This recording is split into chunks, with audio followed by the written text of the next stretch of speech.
I was diagnosed in 1977. I was only a young man because I have a macular dystrophy, which I think many people in layman's terms describe as the younger person's age-related macular degeneration. When I was first diagnosed, I actually didn't know I had a problem. It was my optician, who was a very skilled man. He noticed some strange marks at the back of my eye and recommended that I see a specialist. And then I got the news, you have macular degeneration.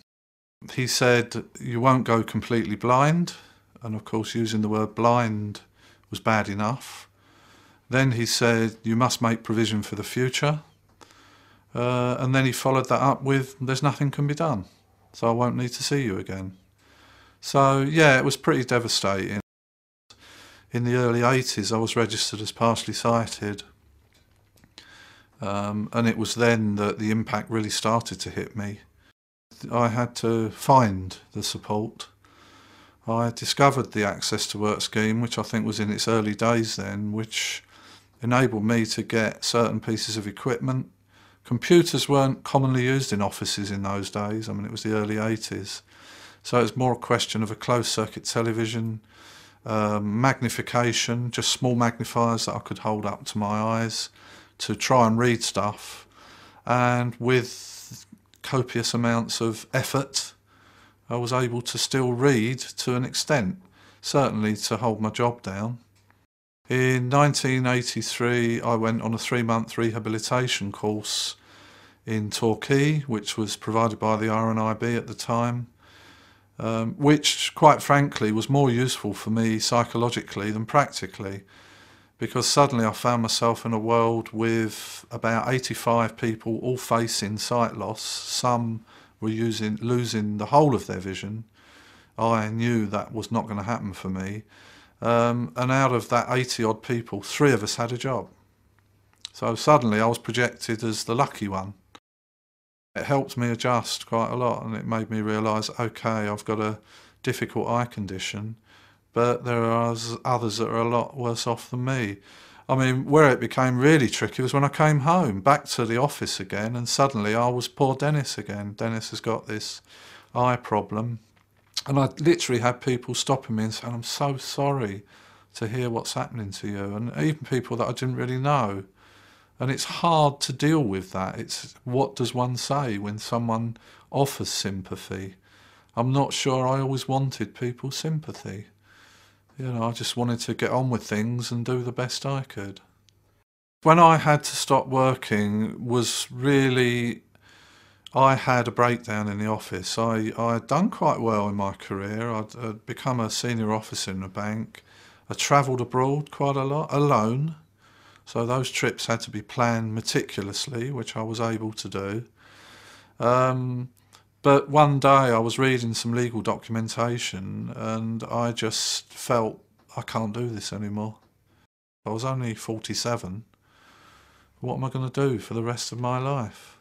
And that was when I joined the Macular Disease Society, went on a short 12-week course locally here in Bromley, where I live now, on insights into counselling because it just sounded interesting, and gave me the appetite, and I've never looked back since.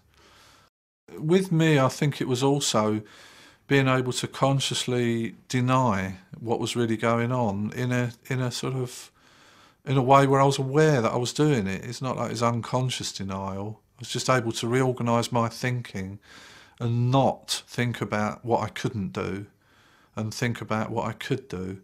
And I think the support I got from my close family and my friends made the difference.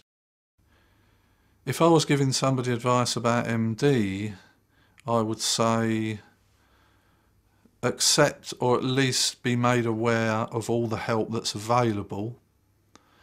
Look at technology, anticipate change in certain areas of one's life which is inevitable, like stopping driving, not being able to recognise people in the street.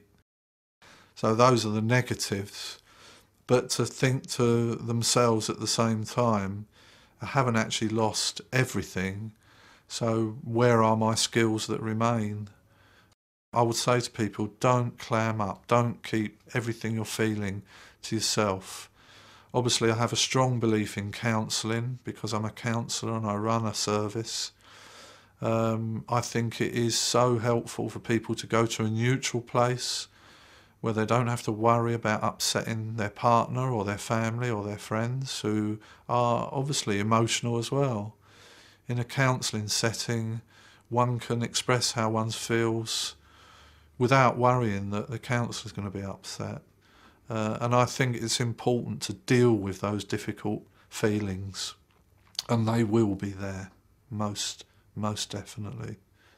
Many people feel it's life-ending, it's life-changing for individuals, and if one can just try to take it in one stride and deal with what's happening over a period of time and deal with the changes, it can actually become okay.